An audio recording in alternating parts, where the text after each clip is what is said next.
온 땅에 충만한 존귀하신 하나님, 생명과 빛으로 지혜와 권능으로 언제나 우리를 지키시는 하나님, 성부와 성자와 성령 삼위의 하나님, 우리 예배를 받아주시옵소서. 은혜와 진리의 표상이신 우리 주 하나님 아버지 감사합니다. 아멘. 우리를 사랑하시어 죄로 인해 죽을 수밖에 없는 우리를 진리를 알게 하시고 예수 믿고 구원받게 하시는 은혜를 주심을 감사합니다. 아멘. 오늘은 아버지께서 사랑하시는 우리 신우의 회원들이 아버지께 예배를 드리기 위해서 이 자리에 모였습니다. 이 자리가 아버지께 진리와 영으로 드리는 산 제사가 되게 하여 주시고 우리 모두가 우리의 죄를 통해 자복하는 자리가 되게 하여 주시옵소서. 아멘. 아버지께서 사랑하시는 주의 종 선한 목자 우리 김문기 목사 아버지의 말씀을 듣기 위해서 단위에 세웠습니다. 아버지 그의 마음과 입술을 주장하시었어. 그의 입을 통해서 나오는 아버지의 말씀이 우리의 잠든 영혼을 깨워주시고 우리가 포도알이 굵어지는 것처럼 우리의 신앙도 날로 굵어지는 말씀이 되게 은혜 내려 주시옵소서. 아멘. 하나님 아버지, 우리는 이 예배가 끝나면 각자 우리의 처소로 발길을 돌립니다. 아버지께서 우리가 어디에 있든지 우리를 눈동자처럼 지켜주시어서 이 혼탁한 세상에서 패배하지 않고 승리할 수 있도록 우리 마음속에 오직 은혜, 오직 예수 오직 성경으로 무장하는 우리가 되게 이끌어 주시옵소서. 아멘. 하나님 아버지, 이 예배는 우리의 몸과 마음과 정성을 다 더해서 아버지 앞에 드리는 예배입니다. 이 예배의 시종을 아버지께서 지켜주시고 성령으로 인도하게 하여 주시옵소서. 아멘. 부족한 죄인이 길이요 진리요 생명이신 우리 구주 예수님 이름으로 기도 올려 싸움나이다. 아멘. 온 기록하래도 나는 선한 주님을 믿네. 세상 풍파 속에 있어도 나를 인도하시네. 저 높은 곳에서 나를 항상 바라보시는 주님, 나의 갈 길 막막하여도 나는 선한 주님을 믿네. 영혼과 몸 매일 찢어도 나는 선한 주님을 믿네. 세상 근심 속에 있어도 나를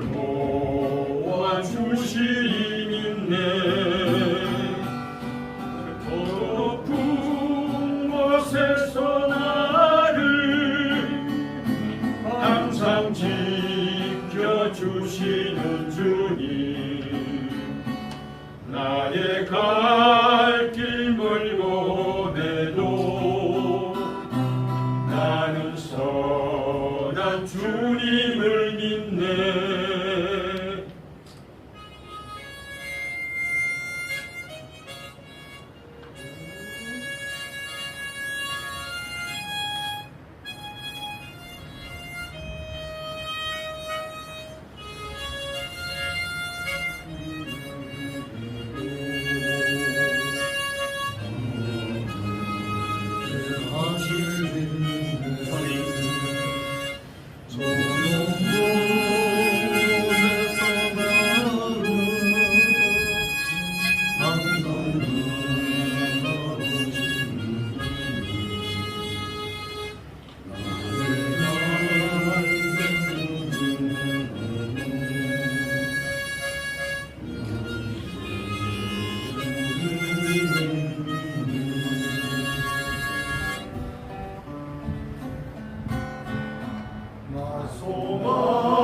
소망이 하여도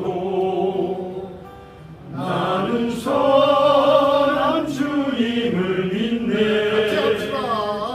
세상의 심 속에 있어도 말씀 증거하시리 믿네. 저 높은 곳에서 항상 평안 주시는 주님 나의 갈 길 빛이 되신 주 나는 선한 주님을 믿네. 저 높은 곳에서 나를 항상 평안 주시는 주님 나의 갈 길 빛이 되신 주 나는 선한 주님을 믿네.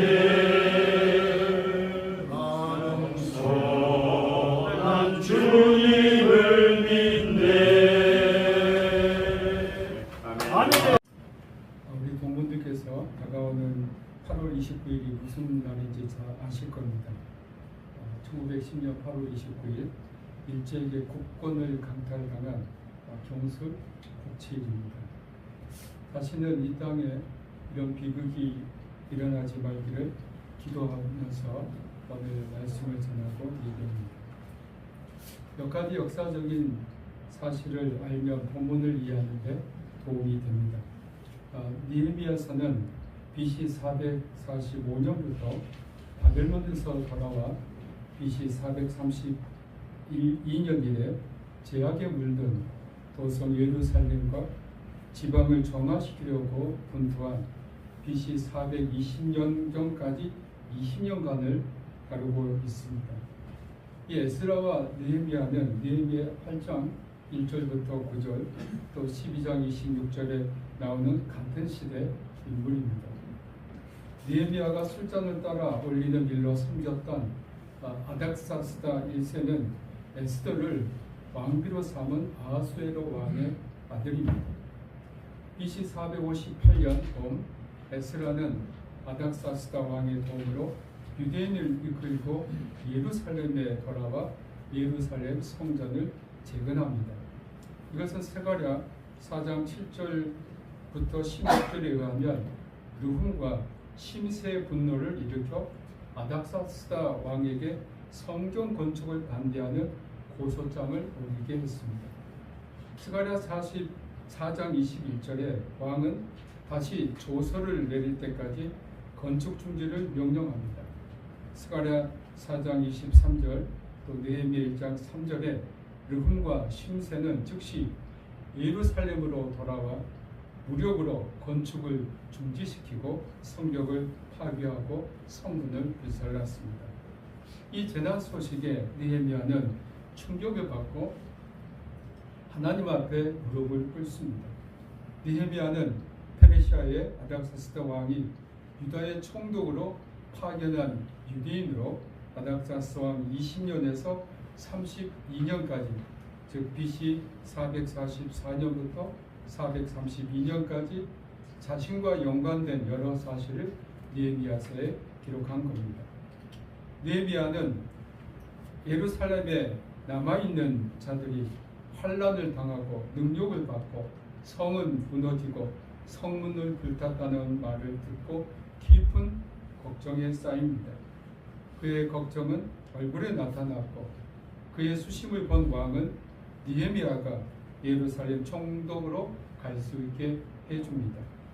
그래서 느헤미야가 왕의 조서를 갖고 예루살렘에 오게 된 겁니다. 나라를 빼앗겼던 경술국지를 생각하면서 이제 우리가 어떻게 해야 할지를 본문 12절에 하나님께서 느헤미야에게 예루살렘을 위해 무엇을 할 것인지 그 마음에 주신 것을 생각하면서 오늘 본문 말씀을 나누고자 합니다. 본문 12절에 이렇게 말씀합니다. 내 하나님께서 예루살렘을 위해 무엇을 할 것인지 내 마음에 주신 것을 내가 아무에게도 말하지 아니하고. 느헤미야가 예루살렘에 머무른 지 사흘 만에 하나님께서 느헤미야 마음에 응답을 주신 겁니다. 그가 사흘 동안 무엇을 했겠습니까? 그는 분명 하나님께 기도했을 겁니다. 하나님, 제가 무엇을 해야 합니까? 정술국지 116년 해방 81년이 된 이때에 하나님께서 우리에게 고향 목포와 조국인 대한민국을 위해 마음에 무엇을 주셨을까요? 전쟁의 폐허에서 일어나 지금은 세계에서 잘 사는 선진국이 된 대한민국을 위해 우리가 이제 무엇을 해야 하는지 우리가 기도해 보셨습니까?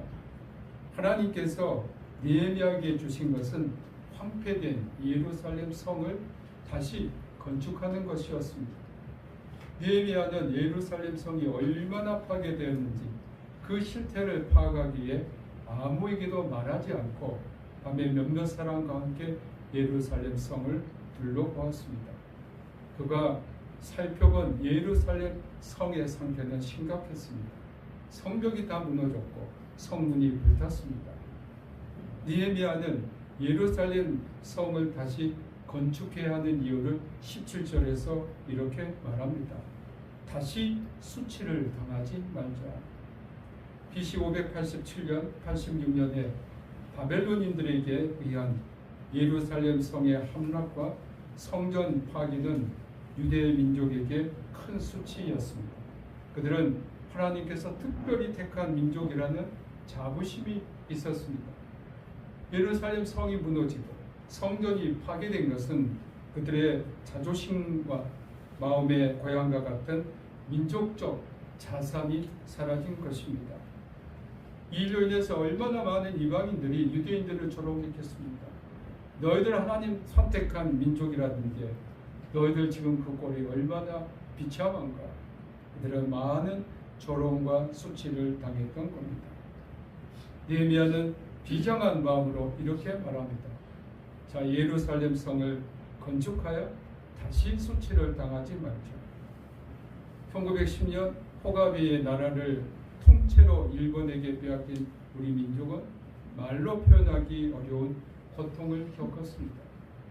그 고통이 8.15 해방으로 멈추고 1945년 11월 28일 서울 정동감리교회에서 전선 기독교 대회가 열립니다. 여기에서 전선이라는 것은 과거에는 조선이라고 했기 때문에 전조선을 약자로 쓴 것입니다. 이 대회 중에 임기정부 영수 환영 대회가 있었습니다. 그때 김구 주석께서 강한 나라를 세우는 두 가지 방책을 말씀합니다.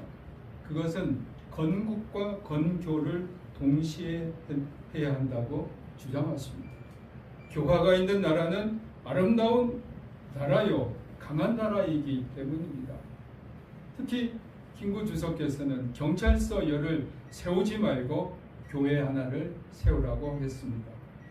김구 주석은 서대문 감옥에서 15년간 갇혀있을 때 어머니께서 면회 오실 때마다 너는 성소를 떠나지 말라. 가족은 내 곁에 있어 못 이루 할지라도 예수님은 너를 떠나지 않으리라고 하신 말씀을 가슴에 늘 새롭게 간직했다 했습니다.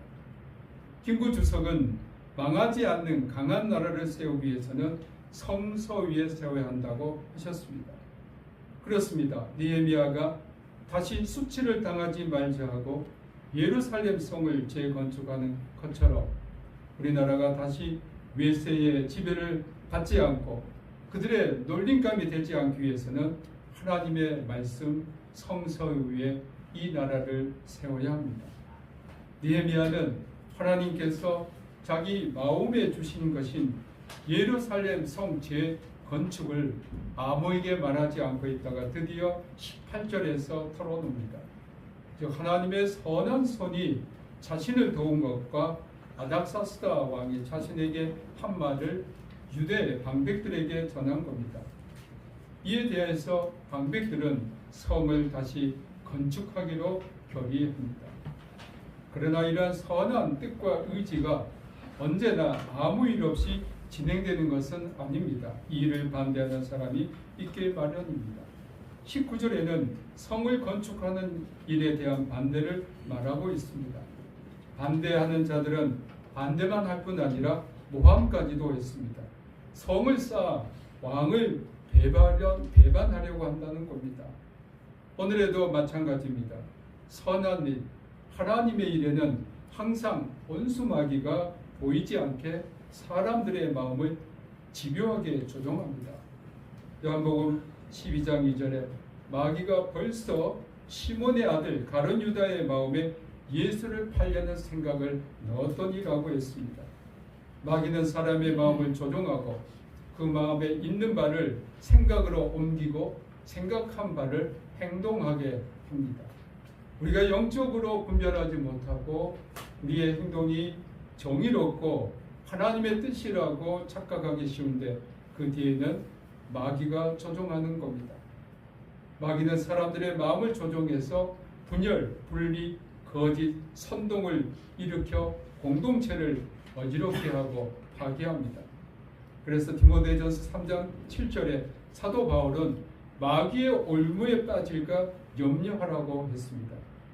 하나님께서 우리 모든 동문들에게 영 분별의 은사를 주시길 주님의 이름으로 축복합니다. 아멘. 우리 인생의 길이 하나님 앞에서 사람들 앞에서 아무리 선하다 할지라도 언제나 평탄한 길이 아님을 오늘 본문을 통해 보여줍니다. 때로는 반대와 중상모략이 있을 수 있다는 겁니다. 마귀들의 총회가 있었다 합니다. 그들은 세상에서 그리스도인들이 자꾸 많아지고 예수님을 잘 믿어 구원받는 사람이 늘어나자 위기에 빠졌습니다. 총회를 연 목적은 어떻게 하면 지상에서 예수 믿는 사람들이 타락하여 구원받지 못하게 할까였습니다. 여러 의견이 나왔습니다. 그들을 박해하자. 그럼 예수 배반하고 안 믿을 것이 아니다. 그 어떤 마귀가 너희들은 하나만 알고 둘은 모른다. 그것은 절대 안 된다고 했습니다. 우리가 옛날에 다 써먹어 봤는데 실패했다는 겁니다. 박해를 받으면 오히려 기독교인이 살아서 강력하게 움직인다는 겁니다. 그래서 가난하게 해보자, 자식들에게 문제를 주자, 병을 주자, 많은 의견이 있었습니다. 근데 그 중에 제일 경험이 많은 마귀가 이렇게 말하는 겁니다. 그리스도인들을 편하게 해주면 된다. 어려움도 없고 부족함도 느끼지 못하고 이 세상에 최고로 편하게 해주면 그때부터 우리는 승리합니다. 그러면 그리스도인들이 기도도 안 하고 전도도 안 하고 성경도 읽지 않고 빈둥빈둥 돌다가 있던 믿은 다 잃고 지옥 간다 했습니다. 제가 독일에서 공부할 때 참 그때 나이가 84세 되면 베르츠라는 그 부인이 계셨습니다. 그 부인을 이제 알게 돼서 그 부인과 루터교 예배를 늘 참석을 했습니다. 그분이 베를린 출신인데 자기가 베를린에 살 때에 보네퍼의 그 쌍둥이 동생과 교회에 같이 다녔다 합니다. 보네포가 쌍둥이입니다. 그런데 여자 동생이 있습니다. 그래서 제가 그 할머니에게 왜 이렇게 독일 사람들이 교회에 오지 않느냐. 정말 교회에 가면 아름다운 건물과 또 진짜 파이프 오르간으로 돼 있는 웅장한 교회 음악, 정말 아름답고 우리가 너무 부러울 만한 그런 예배당입니다. 창에는 스테인드 글래스가 잘 채색돼. 근데 그 분이 뭐라고 하냐면 배부르니까 안 온다는 거예요. 그러면서 그분이 2차 대전 끝나고 그 이야기를 했습니다. 베를린에 있을 때 사람들이 늦게 가면 예배당 앉을 자리가 없었다는 겁니다. 그리고 자기들 미국들한테 초콜릿 받아먹고 또 과자 캔디 받아먹고 과일 받아먹은, 그때 독일 사람은 배고플 때는 하나님을 열심히 찾았다는 거예요. 근데 지금 배부르니까 하나님 찾지 않고 다 잠자. 그들의 인생의 가장 목적은 뭐냐면 휴가 가는 것. 우리나라도 정말 지금 이렇게 돼가고 있습니다.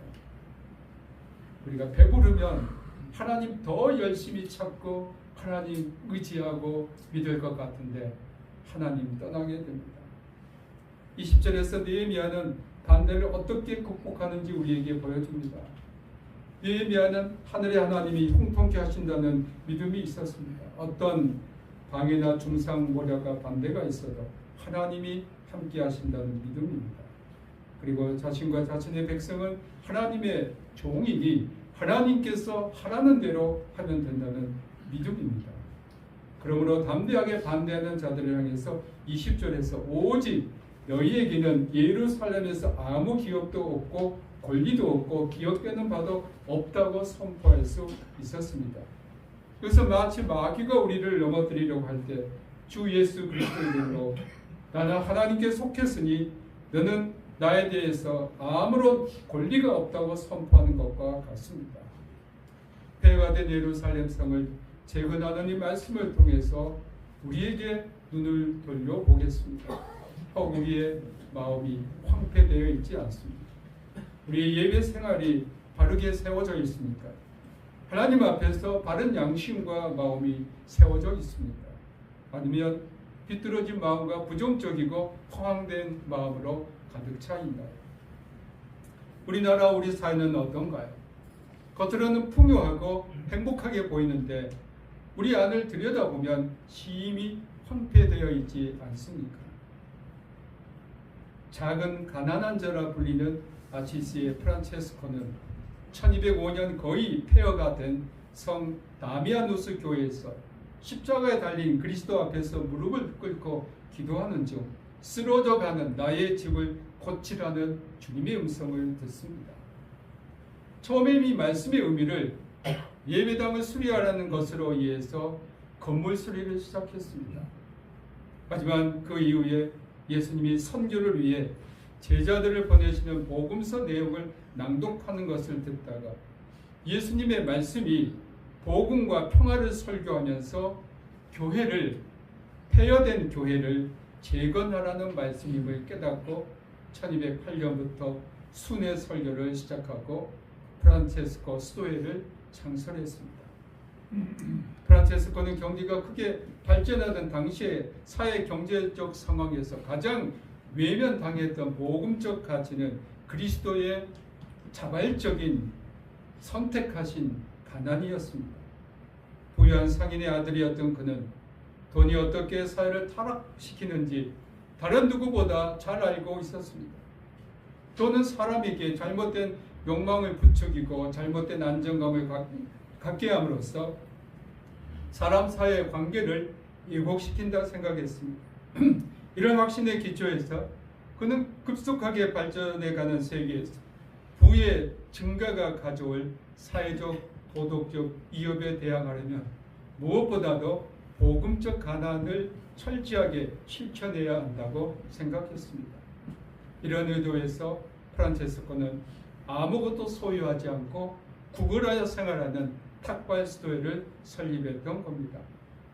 하나님께서 느헤미야를 통해 황폐된 예루살렘 성을 재건축하신 것처럼 또 프란체스코를 통해서 타락한 13세기에 교회와 사회를 새롭게 세우고 하신 것처럼 여러분 한 사람 한 사람을 통해서 내면적이고 영적으로 심히 황폐한 우리 한국교회, 우리나라와 사회를 재건축하시기를 원하십니다. 여러분이 하나님의 쓰임받기에 합당한 그릇이 되기 위해서는 우리 자신이 먼저 다시 세워줘야 합니다. 다시 세움을 받는 것은 우리의 육신과 관련된 것이 아니고 마음과 영에 관련된 겁니다. 우리 마음과 영이 새롭게 되고 하나님으로부터 다시 세움받기 위해서는 우리가 하나님의 말씀으로 돌아가야 합니다. 우리가 매일 하나님의 말씀 성경을 사랑하고 읽어야 됩니다. 성경 우리가 무엇을 해야 하는가, 어떻게 살아가야 하는가 분명히 가르쳐 줍니다. 세상을 변화시킨 위대한 인물들은 성경의 사람들이었습니다. 또 다시 세움을 받기 위해서 우리 자신이 기도해야 됩니다. 테레사 수녀는 모든 것에 바로 기도에서 시작됩니다라고 했습니다. 만일 우리들의 삶이 기도로 시작되고 기도로 맞춰진다면 우리들의 삶에 놀라운 변화가 일어날 겁니다. 그것은 기도를 체험해 본 사람만이 체험할 수 있습니다. 기도하는 사람은 문제의 근본 원인이 밖에 있는 것이 아니고 내 안에 있음을 깨닫게 됩니다. 그것은 성령님께서 우리에게 그렇게 깨닫게 해 주십니다. 그러나 육적이고 혼적인 그리스도인은 기도하지 않습니다. 문제의 원인을 항상 내 밖에서 찾습니다. 이런 사람은 아직 자신도 개혁하지 못하면서 다른 사람을 향해서 개혁하라 하고 회개하라고 합니다. 말씀과 기도는 개인의 경건을 위해서도 매우 중요하지만 이것은 근본적으로 자기 자신을 개혁하는 하나님께서 우리에게 주신 도구입니다. 우리 자신이 먼저 변화되지 않고 가정을 변화시키고 교회를 변화시키고 사회를 변화시킨다는 것은 불가능한 겁니다. 18세기 후반 18세기에 독일의 할레라는 도시에서 위대한 경건주의 운동을 일으켰던 프랑케 목사님이라는 분이 계십니다. 그분의 그 목적은 개인의 변화를 통한 세상의 변혁이었습니다. 그분은 아주 작은 일에서 시작했습니다. 과 4명을 데리고 목사 사택에서 학교를 시작했는데 프랑케 목사님이 세상을 떠날 때는 2,000명이 넘는 학교가 있었고 4개의 학교가 있었고 이 프랑케 목사님의 할례의 학교는 프로이센 제국의 정신이 되었습니다. 그래서 프로이센의 왕이 그곳에 와서 정말 감격하면서 이곳이야말로 프로이센의 정신이 실현되는 곳이다라고 감탄을 했습니다. 프랑케 목사님이 이 어린이들에게 청소년들에게 말했던 것이 거듭난 새 사람이 되어야 한다고 했습니다. 너희들의 거듭난 새 사람이 돼서 바로 독일을 변화시키려는 겁니다.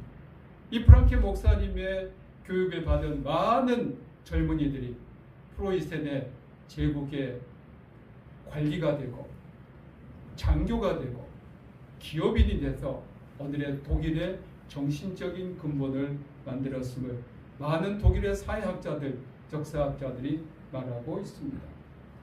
사랑하는 우리 동문 여러분, 여기 모인 분들이 정말 소수입니다. 하나님의 역사는 항상 작은 사람들로부터 소수에서 시작했습니다. 우리 동문들이 민족과 열방을 깨우는 기도의 파수꾼이 되시길 주님의 이름으로 축복합니다. 아멘. 사랑하는 우리 동문 여러분이 이 나라와 사회를 새롭게 하고 영적이고 정신적으로 폐허가 된 이 땅을 회복하기 위해서 분명 우리를 이 자리에 부르신 줄로 믿습니다. 오늘 이 말씀을 듣고 오늘 내가 이 시간부터 하나님의 초청에 응해서 내 자신이 회복될 뿐만 아니라 회복된 내가 나라와 사회를 회복시키는 하나님의 도구가 되어야 되겠다고 결단한다면 하나님께서 큰 영광을 받으실 줄로 믿습니다. 아멘. 황폐한 예루살렘 성을 다시 건축한 느헤미야처럼 폐허가 된 유럽 교회를 회복한 도구로 쓰였던 프란체스코처럼 영적으로 도덕적으로 황폐한 우리나라와 교회를 우리가 이 국치를 당해서 다시 세우는, 그래서 우리나라 다시는 수치를 당하지 않는 하나님의 위대한 나라 세우는 역군이 되시길 주님의 이름으로 축복합니다. 아멘. 모든 지각에 대한 하나님의 평강이 그리스도 예수 안에서 너희 마음과 생각을 지키시리라. 아멘. 우리 합심해서 기도하겠습니다. 하나님, 우리가 다시 수치를 당하지 않게 하시고, 하나님, 저희들이 거듭나고 하나님 앞에 말씀과 기도의 사람이 되어서 이 쓰러져가는 교회와 이 나라와 민족을 다시 세우는 미랄이 되게 주옵소서. 이 기도 제목으로 함께 기도하겠습니다. 하나님 은혜와 사랑에 감사합니다. 저희들 이곳에 부르시는 하나님의 분명한 목적이 있는 줄로 믿습니다. 아버지께서 저희들 다시 이 나라와 민족이 수치를 당하지 아니하고 하나님 우리 자신을 하나님의 개혁의 도구로 부르셨사오니 우리가 날마다 말씀과 기도로 새로워지고 이 교회를 우리 자신을 변화시키고 우리 가정을 변화시키고 교회를 변화시키고 나라를 변화시키는 하나님의 사람, 하나님의 사용하는 하나의 미랄이 되게 주옵소서. 예수님 이름으로 기도하옵나이다. 아멘. 마음에 잠겨 역사에 어둠진 것을 때에 대형성 동쪽의 활과 이 나라 영원히 왔다. 도요하시네 나라 이 속에 새롭다. 이미 상속의 열려 이간의 생명나고 하나이다. 이루어지게 하시고 주님 평화가 이루어지게 하시고 하나님의 나라가 이 땅에 이루어지게 하시고 영전 우리나라를 치유해 주시고 이 한국교회 하나님 복음으로 다시 돌아오게 하시고 회개하고 나라에 정말 하나님 쓰시는 한국교회가 되게 주옵소서. 우리 모교 대학생들 모두를 위해서 기도합니다. 특별히 대학생들 예수 그리스도 영접해서 그들이 나라와 민족의 귀한 인재들이 되게 하시고 특별히 투병 중인 우리 신의 가족들 위해서 기도합니다. 우리 주님 크게 주님 부르짖고 하나님 앞에 기도하겠습니다. 주님 이 시간 주님 앞에 기도합니다. 이 나라의 민족을 주여 공의히 여겨 주옵소서. 이 땅에 하나님의 나라가 이루어지게 하시고 서로 공격하고 서로 남 탓을 하며 혼란하고 아버지 하나님 이 혼탁한 전국에 하나님 평화를 주시옵소서. 예수 그리스도의 은혜와 우리 아버지 하나님 크신 사랑하심과 성령님의 감화 감동하심이 오늘 느헤미야가 예루살렘 성을 보고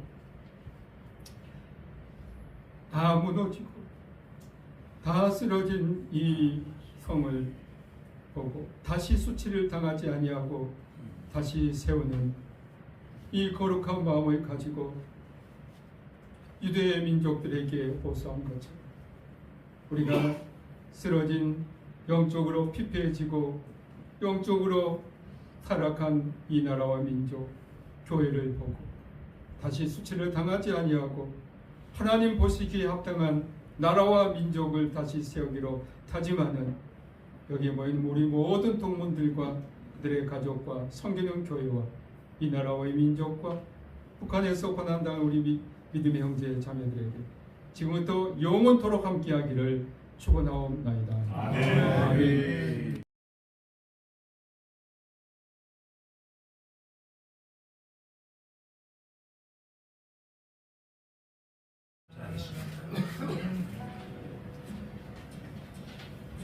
우리를 부르네